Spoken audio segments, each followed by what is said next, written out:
Bom, boa noite. Vamos começar mais um estudo nosso do Evangelho de Mateus, um estudo sequenciado, um estudo minucioso, em que nós nos encontramos no capítulo 13 do livro, mais especificamente naquela perícope que trata do comentário que Jesus faz da parábola do joio e do trigo.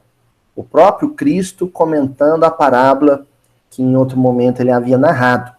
Esse comentário não é um comentário aberto para a multidão, para a turba. É um comentário que ele faz no ambiente mais íntimo, mais restrito, com os seus discípulos, né, na intimidade com seus discípulos diretos. E ele basicamente está falando sobre o processo de transição que nós estamos vivendo aqui. Por isso que nós não estamos tendo a menor pressa com essa passagem. Aconteceu já a gente estudar mais de uma semana um mesmo versículo, porque nos diz respeito, né? Esse comentário de Jesus sobre a parábola do joio e do trigo toca em questões muito pontuais, muito atuais, né? E muito oportunas, correto? Nós já vimos, só para a gente poder recapitular, nós já vimos que a boa semente, né? São aqueles corações e aquelas ideias que vibram, que fulguram, que brilham no mundo, para que nós possamos ter referencial, ter paradigma, ter modelo a ser seguido, né? Então, a boa semente é tanto a ideia boa que circula, através de uma canção, através de um livro, através de um bate-papo, quanto a pessoa que encarna a ideia, né?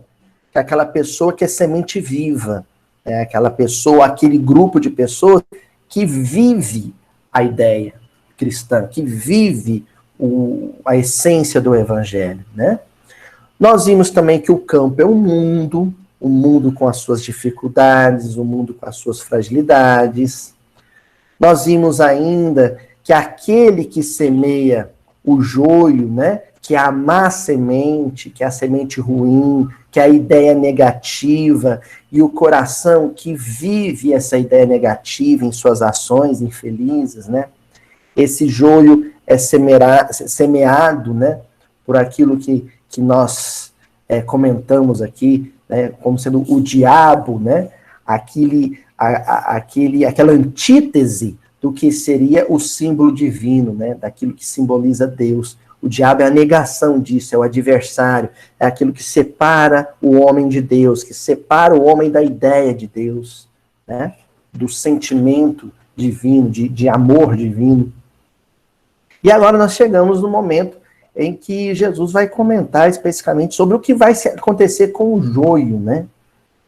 Então, no versículo de hoje, que nós vamos estudar, no capítulo 13, versículo 40, diz assim, o Cristo diz assim: assim como o joio é recolhido e queimado no fogo, ali haverá o pranto e o ranger de dentes. Vamos repetir mais uma vez. Assim como o joio é recolhido e queimado no fogo, ali haverá o pranto e o ranger de dentes. Bom, a primeira coisa que eu quero destacar aqui é esse queimado no fogo, né? Nós vamos nortear nossa discussão, nosso debate aqui, em cima desse queimado no fogo. Porque o fogo, dentro da nossa cultura, não é a mesma coisa que representa o fogo para a tradição hebraica no século I. E a palavra bíblica, né, o verbo bíblico, ele tem que ser entendido dentro do seu contexto. Normalmente a gente associa fogo à destruição, né? A gente tem sempre uma visão negativa do fogo, muito embora façamos um uso positivo do fogo também para aquecer o alimento, né? Para nos aquecer, para iluminar um ambiente, mas geralmente a gente faz uma associação de fogo à destruição, principalmente nesses tempos de queimada e calamidades ambientais que a gente tem assistido. Mas na tradição hebraica, o fogo está associado à presença divina. E ele está associado à presença divina por conta especificamente de uma passagem lá em Êxodo. O primeiro encontro, né, de Moisés com a providência, né, com os espíritos bem-aventurados que auxiliam Cristo a governar o orbe, com o próprio Cristo, né, personificado através da figura de Yahvé, né, essa figura bíblica que encarna a presença de Deus entre os homens, que tem a sua manifestação mais genuína através do próprio Cristo, né? Então, lá em Êxodo, olha que interessante, lá em Êxodo, no capítulo 3, versículo 2, vai dizer assim: e apareceu-lhe o anjo do Senhor em uma chama de fogo do meio de uma sarça, e olhou, e eis que a sarça ardia no fogo, e a sarça não se consumia. Então, olha, Moisés era um nobre egípcio, né? Não era um egípcio de sangue, mas foi criado como nobre egípcio. Ele rompe com o faraó, ele assassina um membro da aristocracia egípcia, ele é banido, né? Ele vai para o deserto, lá ele conhece uma comunidade no deserto, se casa com o chefe dessa comunidade, casa com a filha do chefe dessa comunidade, e aí, num dado momento, né, ele, pastor de ovelhas, olha só, simbolismo, Moisés como pastor, né, como condutor de um rebanho, ele tem a sua, né, a sua teofania, né, ele tem o seu momento sublime de contato com o divino. E nesse momento vem a passagem que nós acabamos de escrever. Ele avista uma sarça. Vocês sabem o que é uma sarça? A sarça, ela é uma das várias espécies da acácia, né? Aqui a gente conhece essa acácia do cerrado, né? Mas existem várias espécies no Oriente Médio, inclusive. Ela é um arbusto de médio porte, mas normalmente lá no Oriente Médio não se tem árvores de grande porte, né? E a madeira dela é muito, muito resistente, é uma madeira usada na construção civil, inclusive ela foi utilizada para construir o tabernáculo e mais tarde para construir o templo, só que ela é espinhenta, né? O tronco dela é cheio de espinhos, né? E aí Moisés avista uma sarça, e essa sarça está em chamas, toda envolta em chamas. Mas com um detalhe místico e altamente simbólico. Ela ardia, ela queimava, mas não era consumida. É o que vai dizer esse versículo que a gente acabou de ler aqui, o versículo 2, capítulo 3 de Êxodo. Moisés avista uma sarça em chamas, né? E essa sarça, ela queima, mas não é consumida. Mais um detalhe, de dentro da sarça em chamas, veio a voz de um anjo do Senhor. De dentro veio a voz de um anjo do Senhor. E ali começa um diálogo entre Moisés e essa voz de um anjo do Senhor. Prestaram atenção? Vamos para os símbolos, então? Primeira coisa. Tudo que a gente vai falar, o pessoal às vezes pergunta nos bastidores do Minudinho, né, no inbox, no Facebook e tal. Muita coisa que a gente vai dizer aqui é tradição, né? É o que a tradição hebraica chama de Mishnah. A Mishnah é a tradição oral. Porque o rabino, ele não ensinava para o seu discípulo, ele não transmitia para o seu discípulo tudo por escrito, porque esse era um conhecimento iniciático, era um conhecimento para eleitos, né?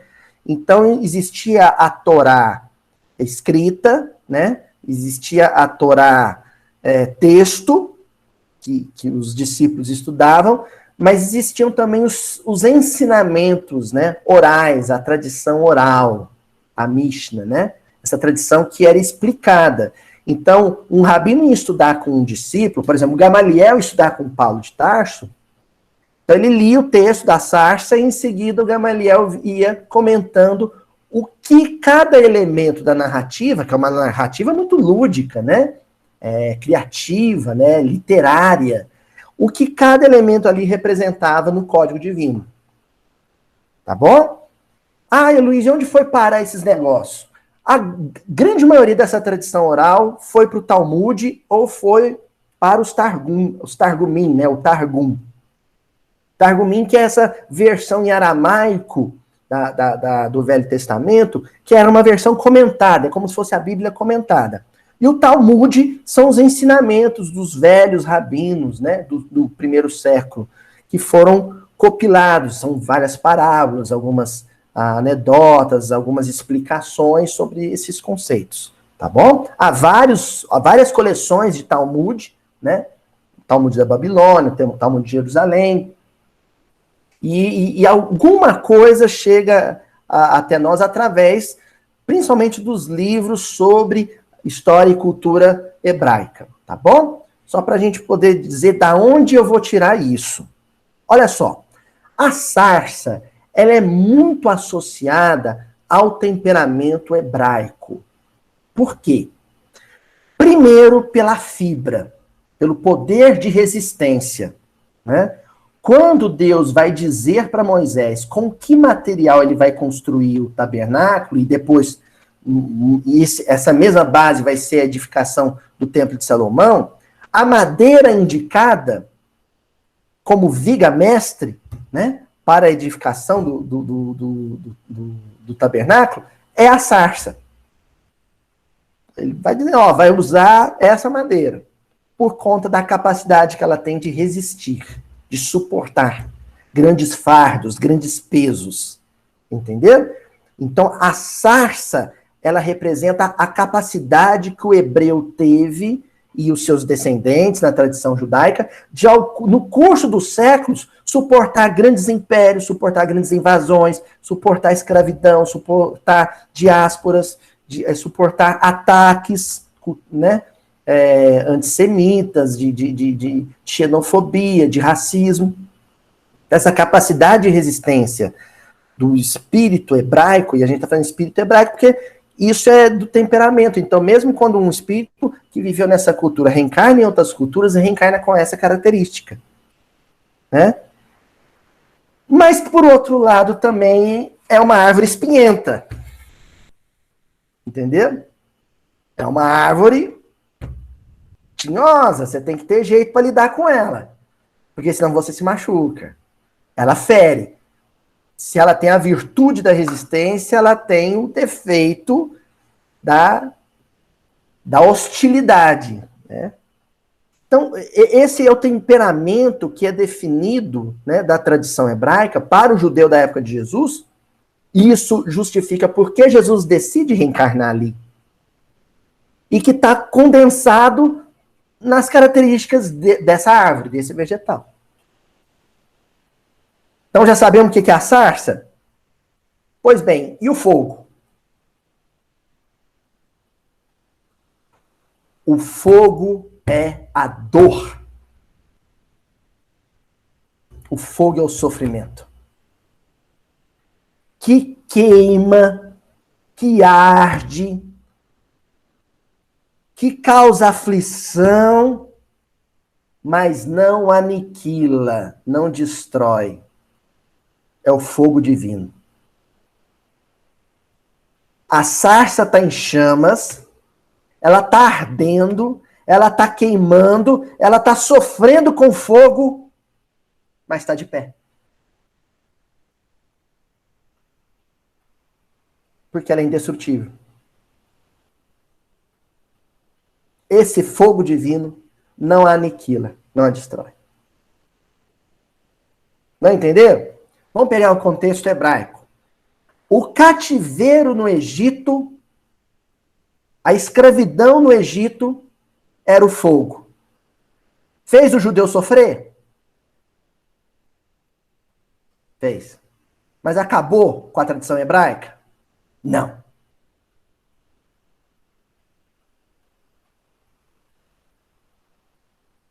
E aí, quando você pega isso e amplia para a perspectiva do espírito imortal, o ser e a sua imortalidade, todos somos sarças. No mundo a gente sofre, a gente pena, a gente carrega pedra, a gente sangra. Mas esse sofrimento não consome, não aniquila ninguém. Nem a morte, nem o sofrimento trazido pela morte nos aniquila, porque somos espíritos imortais.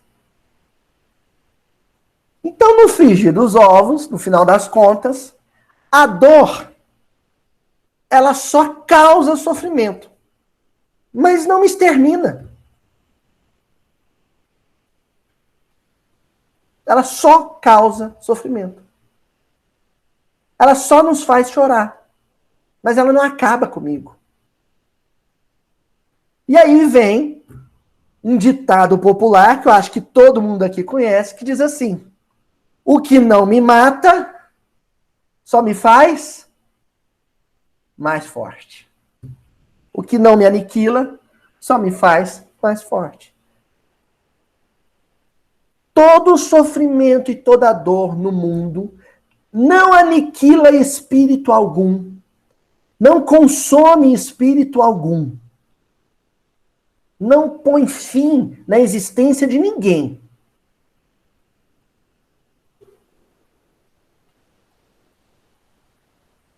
E sempre, sempre torna aquele que o suportou mais forte. Ninguém sai mais fraco de um período de dor. Ninguém.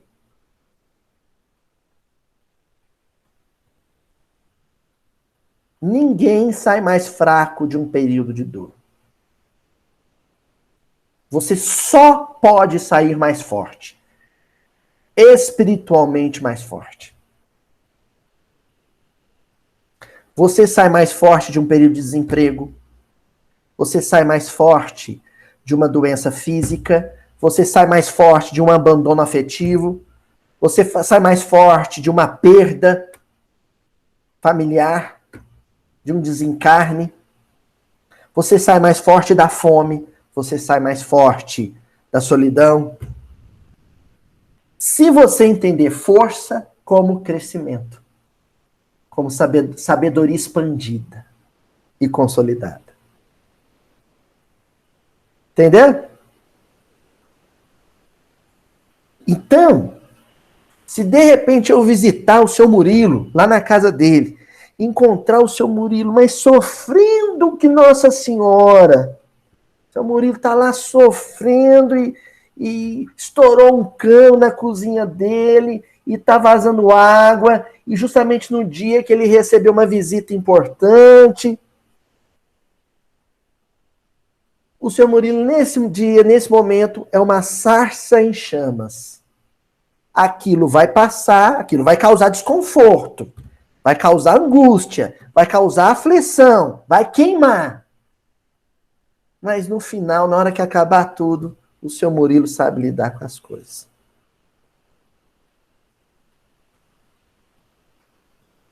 O seu Murilo vai encontrar um amigo que arruma uma chave de vela para ele, arrumar o cano estourado na cozinha, e ele vai consertar aquilo e vai aprender que existe uma coisa chamada chave de vela. Não é, seu Murilo? Toda situação difícil causa desconforto, causa mal-estar, causa angústia. Mas nenhuma situação, por pior que ela seja, me aniquila. Nem a morte, Aloysio, nem a morte. O espírito é imortal. Nem a morte. Somos a sarça ardente. Agora, o que acontece nessa cena aí de Moisés com a sarça ardente? De dentro da sarça surge a voz do anjo do Senhor. Lembram quando a gente estudou o que quer dizer o anjo? Angelos, do grego? O mensageiro, a mensagem. De dentro da sarça em chamas surge uma mensagem do Senhor. Toda situação de sofrimento, toda situação de dor profunda contém em si, no seu bojo, no seu interior, na sua intimidade, uma mensagem que falará por mim. Quando eu estou ardendo, quando eu estou em chamas, quando eu estou sofrendo, eu em sofrimento, estou dizendo para quem está ao meu redor alguma coisa. E nós estamos falando aqui do sofrimento testemunhal. Não estamos falando propriamente do sofrimento expiatório só. Sobretudo do sofrimento de quem ensina. Sabe aquela pessoa que você vai visitar, que está sofrendo, você vai visitar, e aí no final da visita, a visita fala assim para a pessoa, assim, nossa, você me ensinou tanto essa tarde, aprendi tanto com você. Aí o sofredor está falando, mas eu não te falei nada, por que que eu... Não, você não sabe o quanto você me ensinou. É que aquele sofredor, aquele acamado, aquele angustiado, naquele momento era uma sarça em chamas. Você ia visitar o Chico Xavier, cego de um olho, com angina, não sei quantas vezes teve tuberculose, tudo torto, problema de coluna. Aí, do sofrimento do Chico, vinha uma mensagem.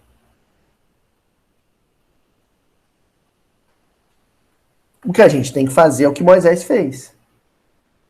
Abriu o ouvido.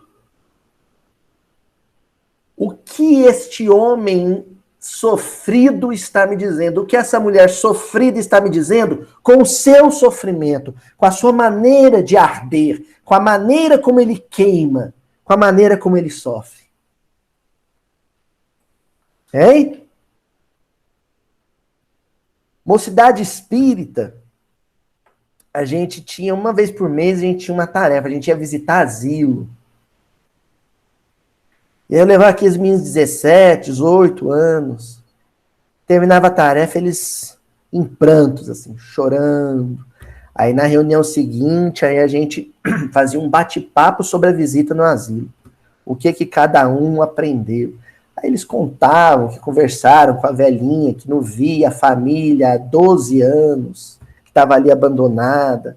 Mas a velhinha só falava bem do filho. Ah, porque meu filho é muito ocupado, ele não tem tempo para me visitar. E aí a gente discutia aquilo. O sofrimento do abandono vivido por muitos daqueles idosos não os aniquilava e deles ecoava uma mensagem que era o nosso material de estudo na semana seguinte. A mesma coisa acontecia quando a gente ia, por exemplo, para a ronda, né, a ronda noturna, né, o trabalho que a gente fazia com o pessoal morador de rua. Sentava para conversar ali com o morador de rua e era mensagem. Eu, por exemplo, eu não me esqueço de uma coisa. Eu acho que eu já contei aqui, vou contar de novo. O morador de rua abria a marmita, pegar o pedaço de carne, dividir com os cachorrinhos que ele adorava e ele mesmo comer só o arroz com feijão. Quer dizer, era um sofrimento para ele, o homem estava comendo no chão. Mas daquele sofrimento vinha uma mensagem.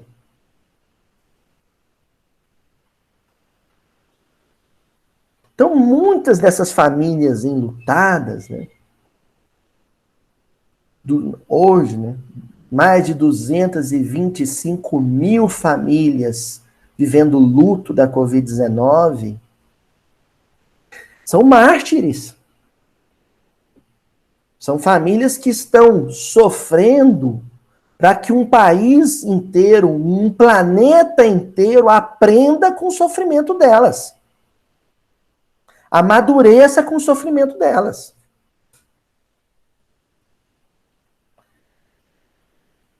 E aí a gente começa a entender o versículo que a gente está estudando hoje. O joio não vai ser jogado fora. O joio vai ser provado, testado. O joio vai precisar sofrer. Entendeu? Ele não vai ser aniquilado. O joio da parábola de Jesus é como a sarça. Aquele fogo não vai aniquilar. Jesus não quer a morte do pecador, não é assim que ele diz? Mas a sua salvação.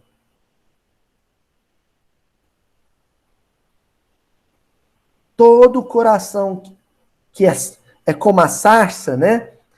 Que é resistente nos seus pontos de vista e espinhudo, né? Ouriço na convivência, vai precisar arder em chamas. Não para ser aniquilado, não para ser exterminado, mas para que de seu sofrimento ecoe mensagem. Ele aprende com o sofrimento, ele cresce com o sofrimento, ele amadurece com o sofrimento e ao mesmo tempo se torna paradigma. Estão entendendo? A engenharia divina nesse processo? Um companheiro acamado no hospital, no UTI, ao mesmo tempo que ele expio, ele deixa aflorar a melhor parte, a parte mais pura dele, através da dor, ali tem médico, tem enfermeiro, tem a moça da limpeza, o repórter que vai entrevistar ele, todo mundo ali aprendendo.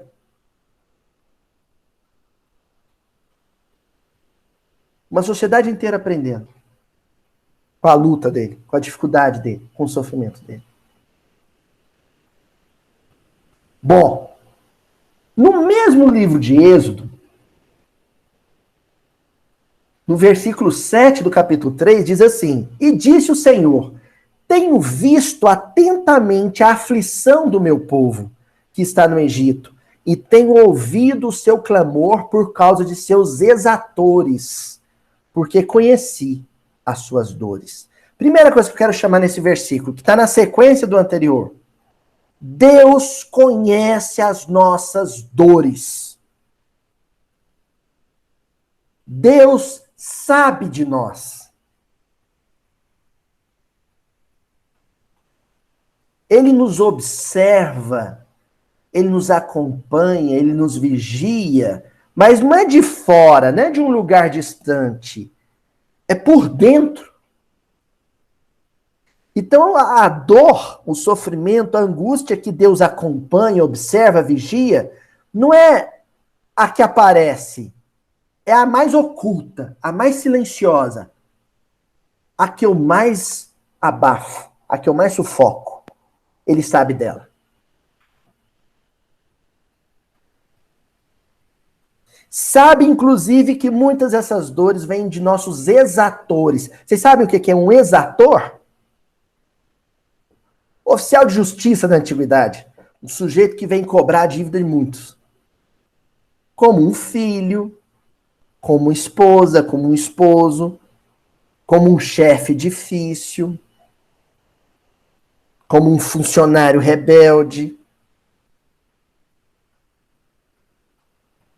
Às vezes alguém vai estar causando sofrimento em mim, a pessoa nem sabe que está causando esse sofrimento, mas está.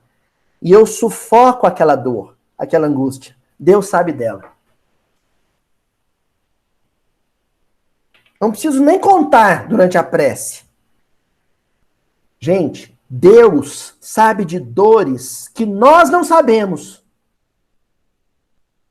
Sabe aquela angústia, aquele sofrimento que só vai descobrir ele quando você senta num divã, vai numa cadeira de um terapeuta, de um psiquiatra, né, que trabalha com análise, e aí ele vai fazer você exumar aquilo, e você descobre, nossa, eu não sabia que eu trazia essa sombra dentro de mim. Deus já conhecia ela. E já sabia que na sua pele aquilo virava alergia, queda de cabelo, dor no estômago, dor de coluna, até frieira. Porque baixa imunidade, né? Baixa imunidade, dá tudo quanto é perrengue.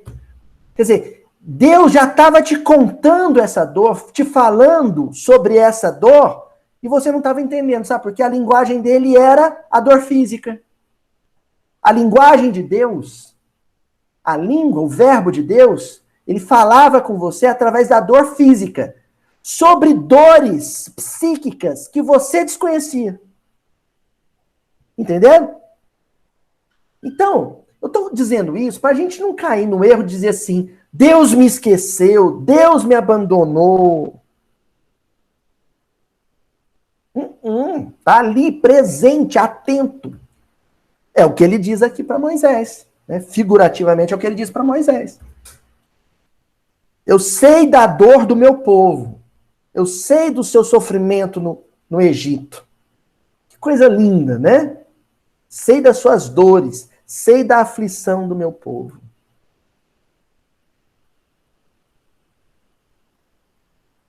Eu sei que a sarça queima.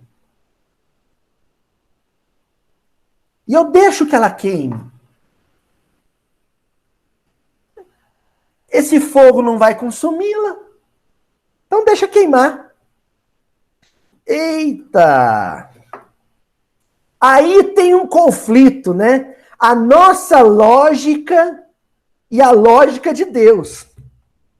Porque eu acho que aquele fogo vai me aniquilar, vai me consumir, vai me destruir. Mas Deus sabe que não vai. Então eu quero que pare de queimar e Deus deixa queimar. Ele sabe que não vai consumir, que não vai destruir. A perspectiva de Deus é a imortalidade. É o eterno. A minha é o agora, é o hoje, é o momento. Então, às vezes, vai surgir aí um descompasso entre o projeto que Deus tem para mim e o que eu penso que é melhor para mim. Não é?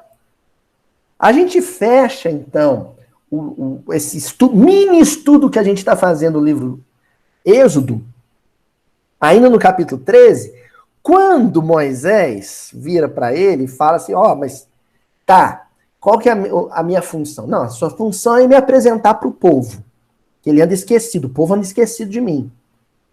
Né? Eu que conduzi os patriarcas lá atrás e o povo anda esquecido de mim. Vai lá e fala de mim pro povo. Aí Moisés fala para ele, né? Mas eles vão querer saber seu nome. Qual que é? Vocês me perguntar seu nome, qual o nome? Todos os deuses aí dos povos vizinhos têm nome. Qual que é o seu? Isso aqui é mágico, gente. Olha só. Então disse Moisés a Deus, eis que quando eu for aos filhos de Israel e lhes disser, o Deus de vossos pais me enviou a vós, e eles me disserem, qual é o seu nome? Que lhes direi?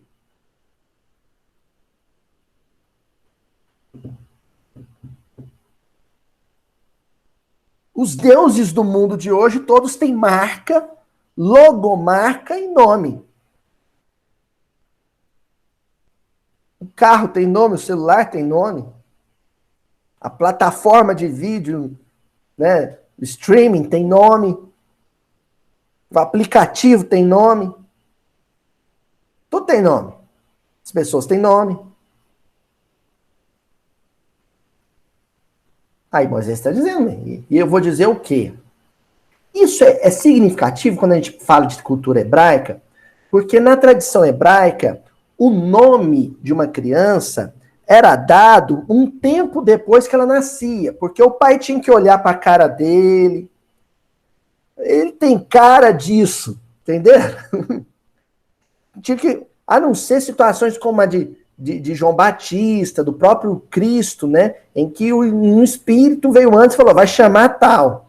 Mas isso acontecia, né? Esperar para dar o nome, porque o nome tinha que ter algo a ver com a personalidade ou com a própria condição de nascimento daquele ser. Então, o nome de alguém representava alguém. Falava desse alguém. Não é igual hoje que o sujeito gosta do nome da novela e põe, né? Aí tem uma personagem que chama Isabela, naquele ano nasce 50 milhões de Isabelas, não é assim? Na tradição cultural hebraica, o nome tem um sentido. Yoshua, por exemplo, Jesus, salvação, porque ele é a salvação. Qual que é o nome de Deus? Aí vem, olha que coisa maravilhosa, né? E disse Deus a Moisés, eu serei aquele que serei. Disse mais, assim dirás ao filho de Israel, eu serei, me enviou a vós. Sabe qual é o nome de Deus? Eu serei.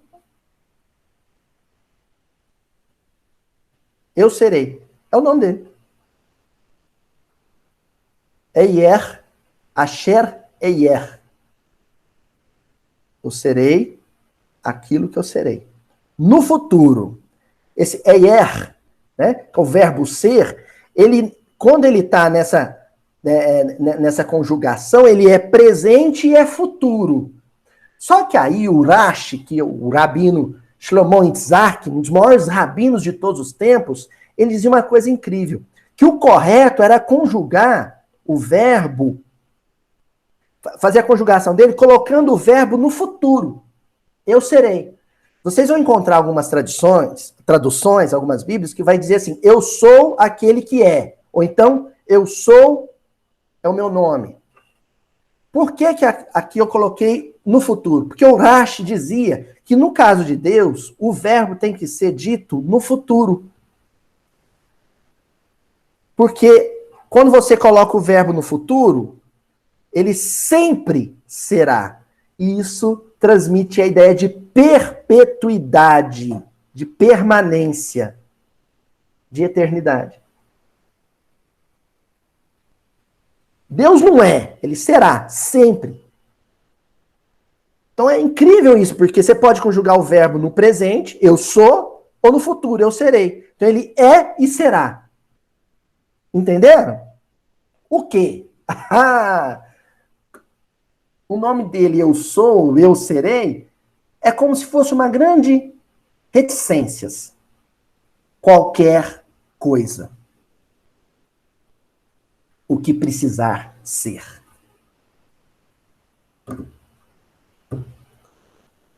Deus pode ser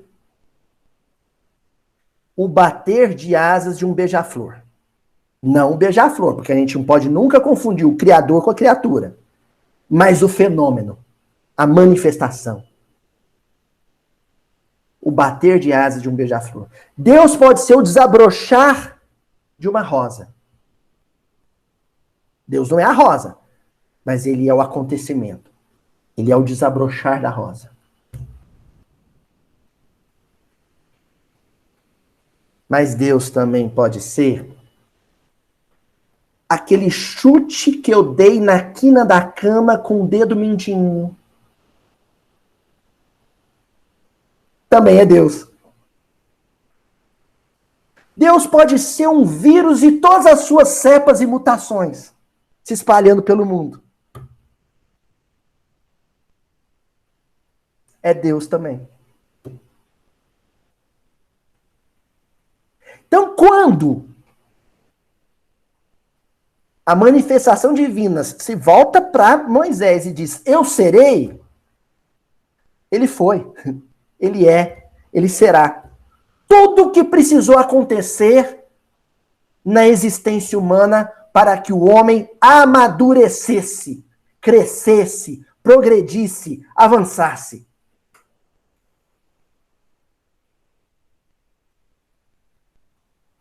Ele foi a enchente, ele é a seca, e ele será o dreno ou a irrigação. Tudo isso vai ser Deus.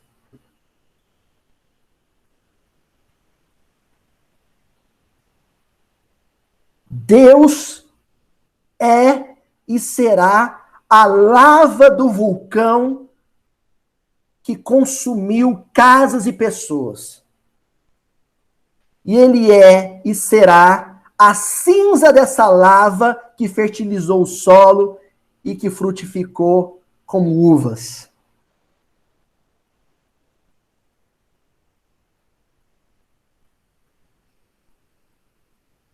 Deus é o raio que partiu uma árvore ao meio e fez ela tombar na floresta. Ele é o adubo em que a árvore se transformou para alimentar as demais.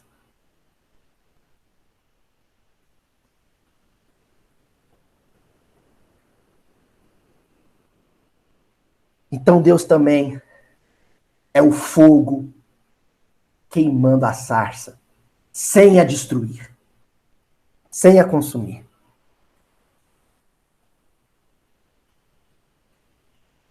Entendeu? Tá claro isso? Estão entendendo agora a prece de Eurípides Barçanufo? Deus, reconheço-vos eu, Senhor. Não é assim? O mote da prece, ela fica sendo repetida. Reconheço-vos eu, Senhor. Aí ele vai falar, ó, no ancião que caminha, na criança que sorri, no íris multicor, no arco-íris, no matizos verdes, na campina verdejante.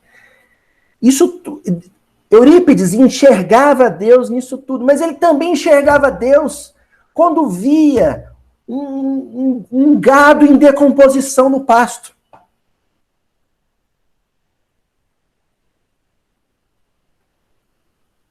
Quando ele via uma ferida inflamada, ele enxergava Deus também. Porque tudo tem propósito, tudo se encadeia, tudo é arranjo, tudo é composição, tudo é engenharia, tudo é mecânica, tudo é engrenagem funcionando. Tudo é Deus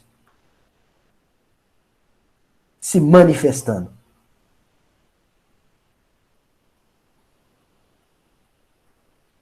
Então, com o tempo, não agora, talvez vai causar muito estranhamento o que eu vou dizer, mas com o tempo a gente vai pegar um diagnóstico de câncer e não vai dizer, Senhor, me livra disso. Não, vai dizer, é Deus. Em vez da gente dizer assim, meu Deus, a gente vai dizer, meu Deus. É o meu Deus se manifestando na minha vida. Ele não se manifestou na minha vida quando eu passei no vestibular? Ele também se manifesta na minha vida o dia que eu recebo a carta de demissão.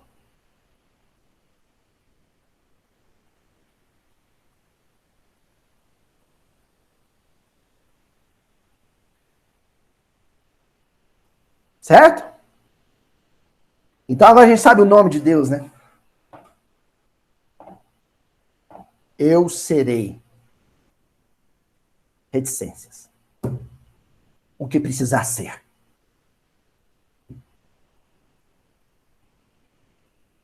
O que precisar ser, ele será. Então vamos esperar, não é o pior, não, de 2021, de 2022. Vamos esperar aquilo que Deus quiser ser na minha vida. Fazendo a minha parte, fazendo o que é certo, fazendo o que é decente, fazendo o que é honesto, mas sem reclamar de nada.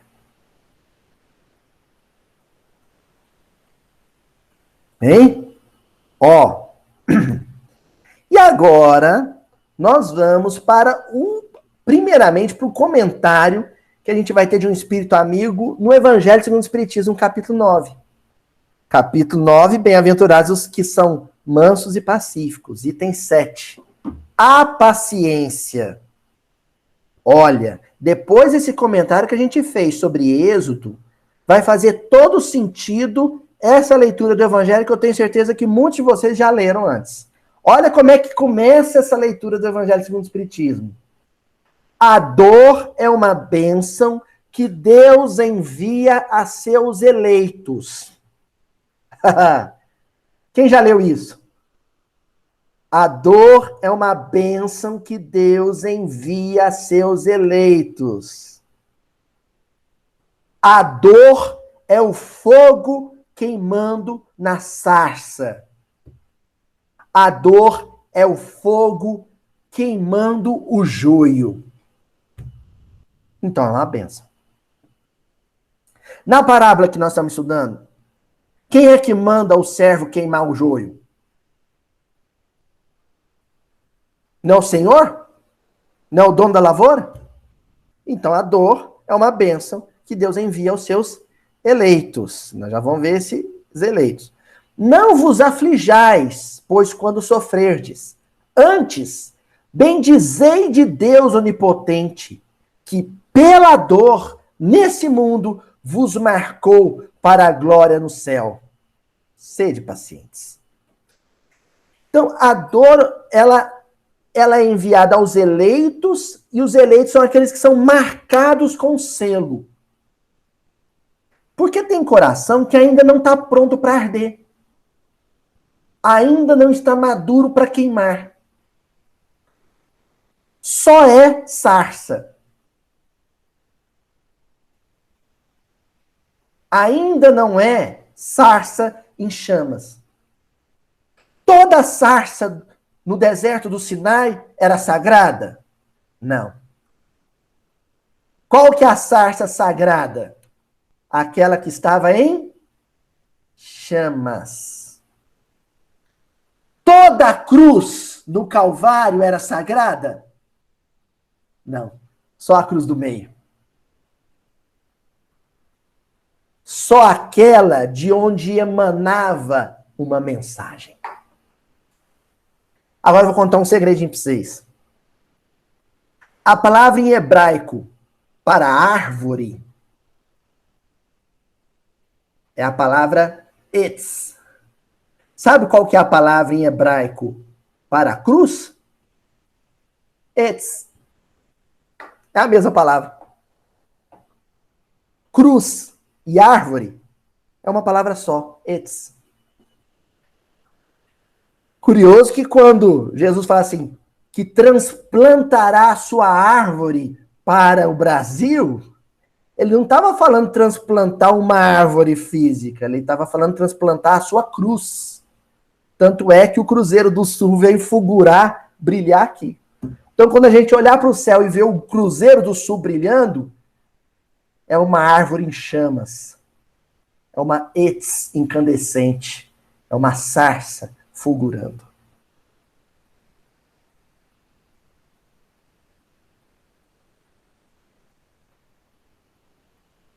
Não é à toa que o Brasil tem nome de árvore.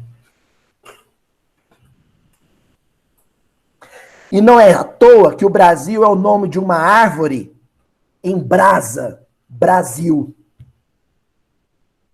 Uma árvore vermelha, cor de brasa. Isso me ocorreu agora, hein?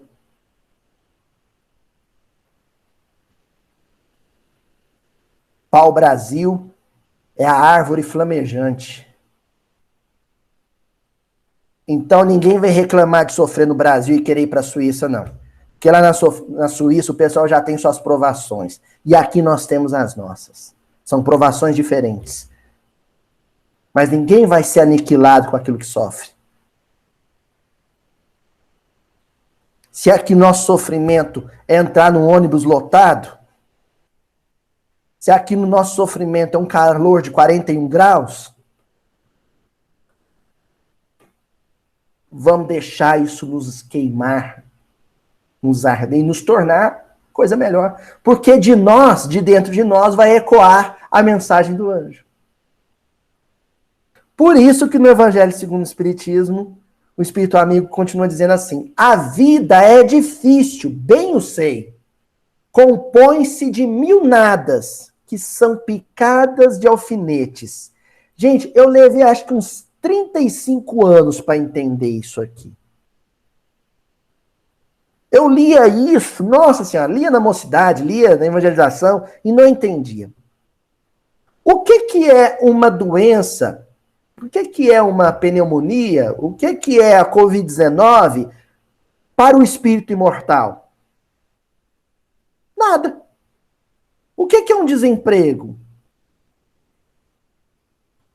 O que é uma intoxicação alimentar, uma dor de barriga para o espírito eterno? Não é nada. É uma alfinetada. É uma picada de alfinete. O sujeito sofreu uma existência inteira na seca, lá no Nordeste. Gelma, lá no coração. 70 anos de vida sofreu no coração da seca no Nordeste. O que é 70 anos de seca para um espírito eterno? Aliás, imortal. Uma alfinetada.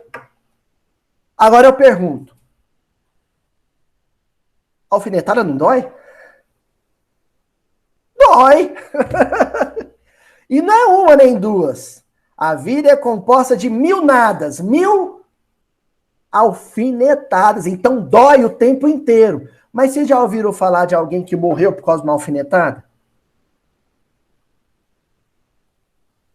O sujeito é jardineiro, trabalhou 30 anos de jardineiro, levou espetada em espinho de rosa, 50 mil vezes. Morreu por causa disso? Mas vai perguntar se ele achava bom de levar espetada. Não achava. Mas vai perguntar se ele amaldiçoava o que fazia. Também não. Aí a gente entende. Ela é composta de 1000 nadas, que são como picadas de alfinetes, mas que acabam por ferir. Causa sofrimento, causa desconforto, causa aflição. Mas não mata ninguém. Espiritualmente, não. Sobreviveremos a tudo, inclusive à morte. Continua o espírito amigo. Se, porém, atentarmos nos deveres que nos são impostos, nas consolações e compensações que, por outro lado, recebemos, havemos de reconhecer que são as bênçãos muito mais numerosas do que as dores. Aí ele dá uma dica. Aliás, ele dá 2 dicas. Mas como nós somos uma malandragem pessoa, a gente só se atenta a uma delas. Ele dá 2 dicas. Primeiro, a gente se focar no dever. Segundo, a gente se focar nas consolações e compensações. O que a gente faz? A gente só, né? O sujeito está sofrendo, você fala assim, olha para o lado bom da vida. Tem que acordar segunda-feira, 6 horas da manhã, lá na capital, pegar 3 ônibus para chegar no trabalho. Alguém fala assim, mas olha, pelo lado bom, você vai ter 13º no final do ano. Vai ter PL. Não é assim que a gente deve encarar a dificuldade. A gente tem que se focar também na utilidade do que a gente faz ou daquilo que a gente sofre. Eu vou sofrer isso ou vou viver aquilo porque eu vou estar sendo útil, porque vai ser importante para outras pessoas. E além de tudo, vai ter alguma compensação, vai ter alguma consolação. Pronto. Aí você começa a perceber que a vida não é somente um mar de dor. Ela é muito mais que isso. É isso também, mas é muito mais que isso. E ele completa dizendo assim, espírito amigo, o fardo parece menos pesado quando se olha para o alto do que quando se curva para a terra. Ei, que beleza! Olha para o alto. É aquele movimento ascensional do caldeirado lá na casa mental, que a gente já estudou milhões de vezes aqui. Sobe para o andar de cima. Sintoniza com Deus. Né? O dia que você estiver angustiado porque não saiu o auxílio emergencial, assiste uma palestra do Arthur Valadares, não assiste o Jornal Nacional, não. Porque se você assistir a palestra do Arthur Valadares, não é que você vai ficar bobo alegre de dizer, não. Você vai, o fardo vai pesar menos, porque você vai poder digerir aquilo, ruminar aquilo, processar aquilo e falar, tá, mas alguma coisa eu vou aprender com Pindaíba, né? Alguma coisa eu vou aprender com a dificuldade financeira, né? Agora, se você assistir só o Jornal Nacional, você vai ficar deprimido, angustiado, revoltado. Né? Não olha para o chão, não. Olha para o céu. Se você olhar para o céu e for dia, você vai ver a claridade do sol. Vai ver o poder do sol. A onipotência do sol. Se você olhar para o céu e for noite, você vai ver escuridão, não é? Não só. Você vai perceber que apesar do manto da escuridão, as estrelas resistem bravamente, guiadas pelo luminar lua. Você olha para o céu à noite, você pode olhar para o vácuo, né? O vazio, o hiato escuro, ou pode fixar o seu olhar numa estrela mais brilhante, ou no luar. Isso é o que diferencia o otimista do pessimista. O esperançoso, né, do melancólico. O que tem bom ânimo daquele que desanimou. E aí nós vamos avançar agora para a nossa primeira leitura do Emmanuel na noite de hoje, no livro Encontro de Paz, no capítulo 30. Olha o título. Dores hífen estímulos. É um neologismo. Dores estímulo. Então, o que o Emmanuel está fazendo aqui é primeiro afirmar para a gente existem várias formas de dor. Ele vai falar como existem várias formas de chama, de labareda. Existe o incêndio do prédio ocasionado pela displicência do morador. E existe a sarça em chamas. Que fogo eu quero que queime? O fruto da negligência ou o fruto da intervenção divina? Esse segundo, o fogo da sarça, o fogo que o Senhor mandou botar no joio, é o que o Emmanuel está chamando aqui de dores estímulo. E aí ele começa dizendo assim, sem dor não teríamos avisos edificantes e sem obstáculos ninguém adquire experiência. Olha o anjo na sarça. Sem dor não haveria avisos edificantes. Se a sarça não pegar fogo, não vem mensagem de dentro dela.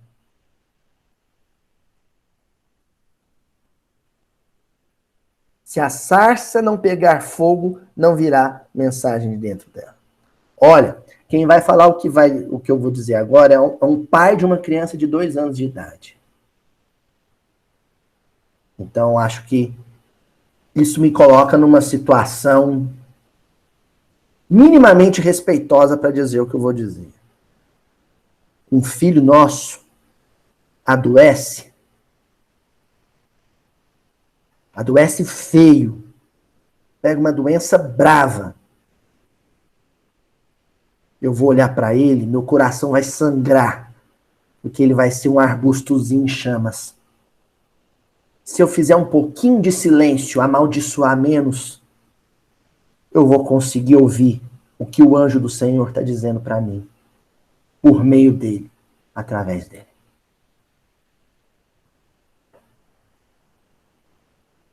Eu olho para o Francisco e penso nisso.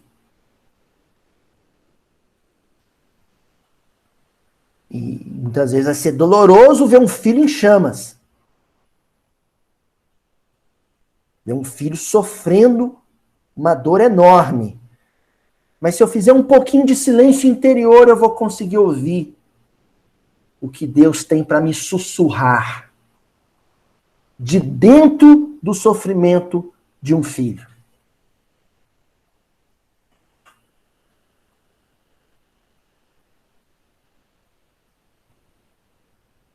Eita! Olha o que o Emmanuel vai dizer em seguida. Indiscutivelmente existem os quadros de expiação que nós mesmos criamos e que nos cabe aceitar com gratidão e respeito em nosso próprio auxílio.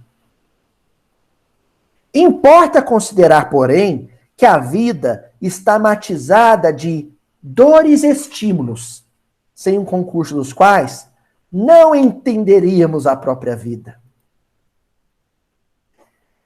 Existem dores em nossa vida que acontecem para que a gente entenda a vida.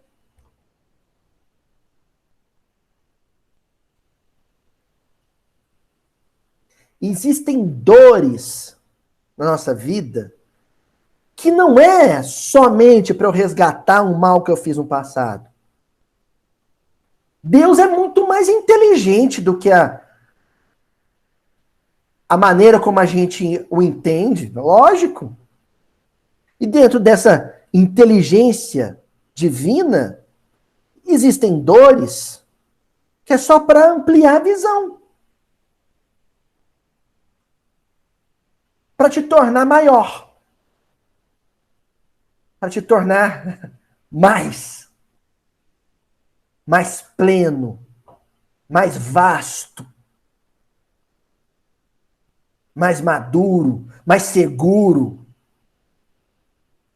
mais sábio, mais forte.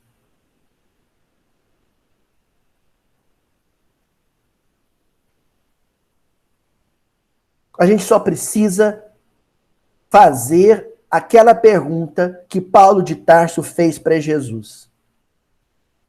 Quando Jesus brilhava mais que o sol do meio-dia no deserto de Damasco.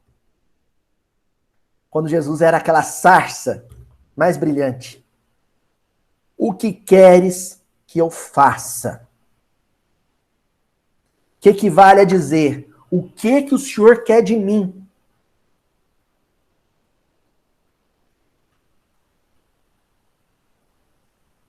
Eu lembro quando eu fui operar a minha coluna, né, para voltar a andar. E aí minha operação ia ser às 7 horas da manhã, era no mês de agosto, um frio danado. E o hospital é frio, né? O corredor do hospital é gelado, né? O gelo entra por debaixo da porta, assim. E aí, como eu não andava, eu não podia ir pro banheiro, eu tinha que tomar banho. E aí o pessoal foi me dar banho e a água não esquentava, e a água estava gelada. E eu nu, em cima da cama, tomando um banho gelado para poder ser operado. E eu tremia. E eu lembro que eu fiz essa pergunta, assim, meu Deus, o que o senhor quer de mim? O que o senhor quer de mim?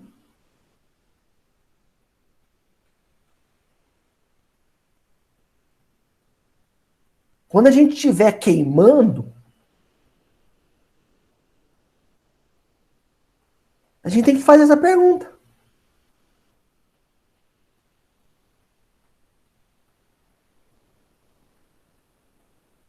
O senhor quer que eu vire carvão? O senhor quer que eu vire cinza? E a gente vai ouvir Deus dizer, não, eu quero que você brilhe, só isso. Como Jesus brilhou na frente de Paulo, mais que o sol do meio-dia do deserto. Eu só quero que você brilhe.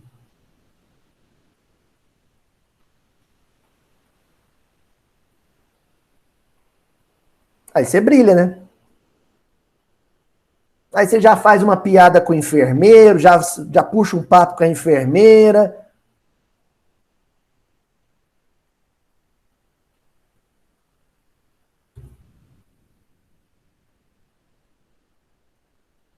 né? Ó, vamos encerrando aqui, ó. Perante o sofrimento, não te abatas, nem esmoreças, e sim, procura a mensagem construtiva de que todo sofrimento é portador. Nas horas de aguaceiro, mentaliza os frutos que virão. Ê, beleza! Sabe aquele dia que você fez uma chapinha super legal no cabelo para ir para uma entrevista de emprego, engraxou o sapato, né? Aí você fala, ah, agora eu vou para a entrevista, aí cai uma chuva. Cai a chuva e para você chamar o táxi, chamar o Uber, você vai se molhar, ficar desarrumado. Não mentaliza isso, não. Se você mentalizar isso, você vai fazer, mas que porcaria, no dia de uma entrevista de emprego, tem que cair essa chuva. Pensa nisso, não. Pensa que essa mesma chuva está caindo na horta mais próxima. Está caindo na lavoura mais próxima. Está abastecendo o reservatório da cidade. Pensa nisso. Aí você vai ver o tanto que a sua entrevista de emprego fica pequenininha. Não é? Se eu pegar Covid, tiver mal, mas tiver muito mal, já no hospital, os médicos já querendo me levar para UTI, se eu olhar aquilo, eu vou falar, nossa, eu não estou vendo parente nenhum, não consigo encontrar com ninguém, é só por telefone, vem aquela angústia, aquele desespero. E eu estou dizendo isso aqui porque o companheiro nosso mandou uma mensagem no YouTube, agradecendo que durante o tratamento dele, acho que mais de 15 dias de internação com Covid, e ele acompanhou o Mildinho pelo celular, né? Então, pode ser que algum companheiro nosso esteja assistindo nosso estudo nesse momento, internado com Covid. Então, você aí, ó, fazer aquela coisa meio programa religioso na televisão, né? Você aí que se encontra internado com Covid, assistindo este episódio do Mildinho, olha para o céu, vara o teto do hospital com o coração. Alcança nosso Senhor Jesus Cristo e fala assim, mestre, me dá colo. Só isso. E deixa acontecer. Deixa a chama arder.